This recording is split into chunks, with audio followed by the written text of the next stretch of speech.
నమస్తే సార్. నమస్తే సార్.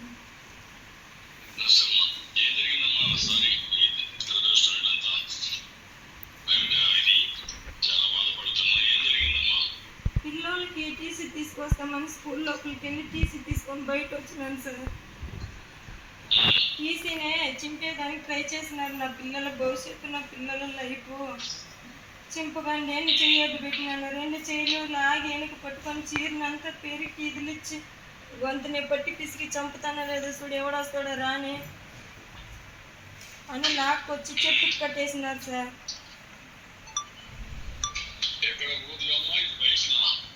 వాళ్ళ ఇంటికి నేరుగానే రోడ్డు పక్కనే ఒక 200 మంది చూసినారు సార్.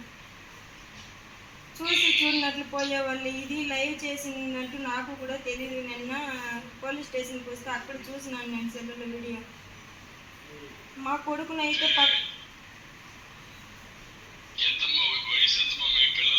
మా పిల్లల వయసు పెద్ద పాప 11 ఏండ్లు, చిన్న పాప 9 ఏండ్లు, కొడుకు 5 ఏండ్లు. అప్పు తీసుకున్నామనేసి మా భర్తని ఫస్ట్ టైము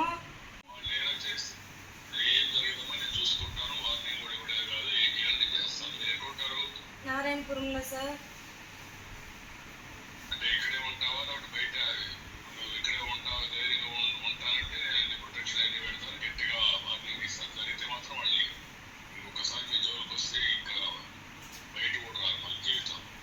నేను బెంగళూరుకి పనికి పోతాను, అక్కడ ఉంటాను.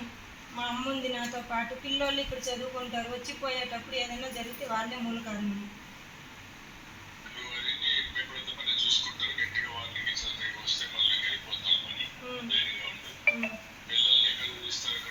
మాకు విజయలాపురం హాస్టల్లో సీట్ కావాలా. మా పెద్ద పాపకు 2 పిల్లలు గవర్నమెంట్ స్కూల్లో పోతారు, కెంచన్బల్లో.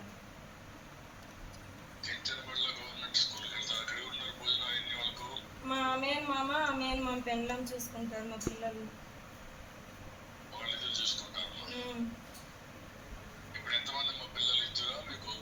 ముగ్గురు సార్. 2 ఆడపిల్లలు, ఒక పాప హ్యాండిక్యాప్ అని, తర్వాత 2 బాగా పుట్టారు సార్.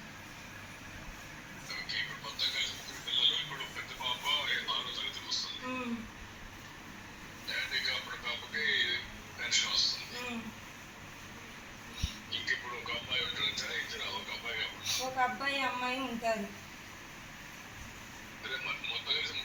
ముగ్గురు.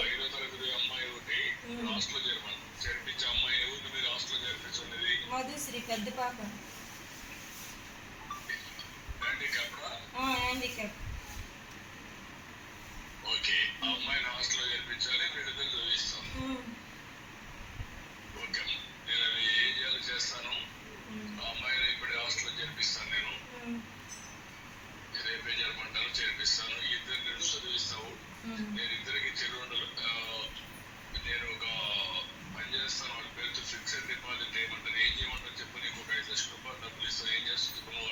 నా పిల్లల చదువు పెడతాను సార్. నా పిల్లల లైఫ్ గురించి నన్ను చాలా మార్చేసుకోండి సార్. నేను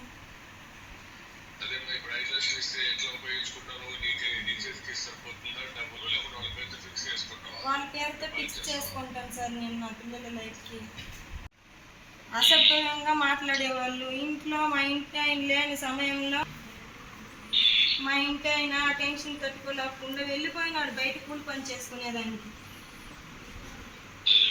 1 నెల ఇంట్లో ఉన్నాను నేను. అమ్మ వాళ్ళ ఇంటికి వెళ్ళినాను. అక్కడ కూడా వచ్చి బెదిరించేవాళ్ళు. 1 సంవత్సరం నుంచి టార్చర్ తట్టుకునేదానికి మా ఇంటి ఆయన 2 సార్లు పాయసాలు తీసి పెట్టుకొని దగ్గర కాళ్ళు పట్టుకున్న పిల్లలకు తండ్రిగా ఉండాలని నువ్వు చావుకొని నేను నిలదీసినాను. ఈరోజు నా మొగుడు ప్రాణంతోనే ఉన్నాడు. మేమిద్దరైతే ఒకరినొకరు చూసుకోలేదు. మా పిల్లలతో ఎప్పుడు వచ్చేవాడు కదా. ఎందుకంటే నన్ను ఎదుర్కొని తిరిగేవాళ్ళు. నేను వచ్చేది పోయే చూసుకుని ఉండేవాళ్ళు. దీన్ని పట్టుకుంటే వీళ్ళు భర్త దొరుకుతారని.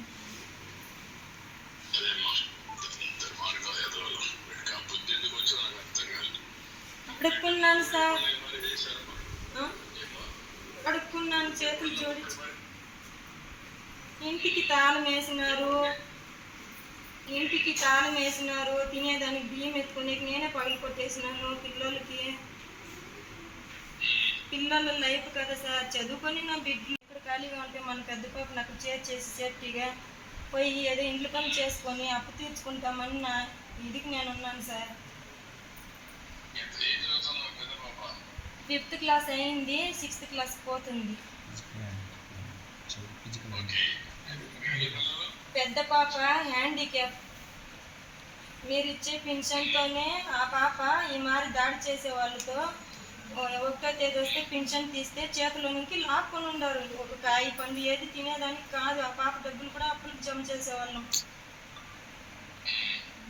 ఆ పాప ఫోన్ చేసి అమ్మ ఈ మారి డబ్బులు పెరుకున్నారని నేర్చుకొని చేసుకుంటూ మన పిల్లల దగ్గరికి మనం వెళ్ళిపోదామని నేను పొద్దున్నే టీసీ తీసుకువస్తామని బయట తీసుకొని వస్తే ఈ మారి చేసినారు సార్.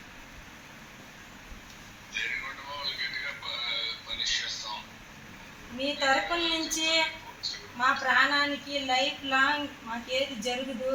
మా చంద్రన్న ఉన్నాడు, నాకు హెల్ప్ చేస్తాడు.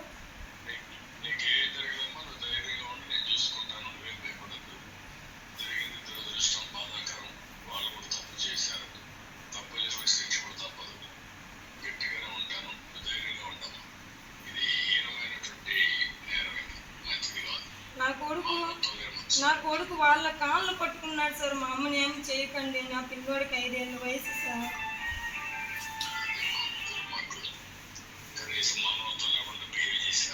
నాకు జరిగిన అన్యాయం ఏ స్త్రీకి జరగకూడదు సార్. ఇంత మీదట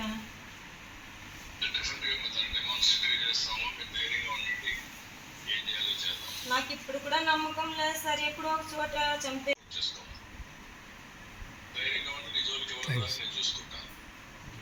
నా మనసు ఎందుకో ఇప్పుడు కూడా భయపడతాను.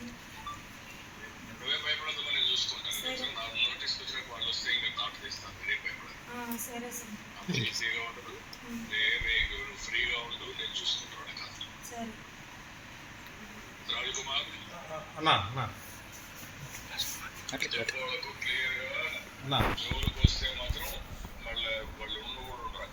సరే సరే అన్న. అమ్మాయి జోలికి వస్తే ఇంక డబ్బులు అడిగేదాన్ని కూడా లేదు. అప్పులిస్తానని చెప్పండి. సరేనా సరే డిపార్ట్మెంట్ వాళ్ళకి పనిష్మెంట్ తప్పదు. మళ్ళీ అయినా కూడా వాళ్ళ ఇష్ట ప్రకారంగా ఏదైనా చేస్తే మాత్రం చాలా సీరియస్గా ఉంటుందని చెప్పండి. సరేనా ఇప్పుడే చెప్తాను. చెప్పండి. అక్కడ మీడియా కూడా మనం ఒక 5 లక్షల రూపాయలు డబ్బులు ఇచ్చి ఆ అమ్మాయిని అక్కడ అన్న ఇప్పుడు మనకి అన్ఎక్స్పెక్టెడ్గా ఇక్కడ మీడియా వాళ్ళు కూడా వచ్చారు. మీరు మాట్లాడేది కూడా వింటున్నారు. మీరు మాట్లాడేది కూడా వింటున్నారన్న. ఒకసారి వాళ్ళతో మీరు ఏమైనా మాట్లాడితే విచారం చెప్తారన్నా.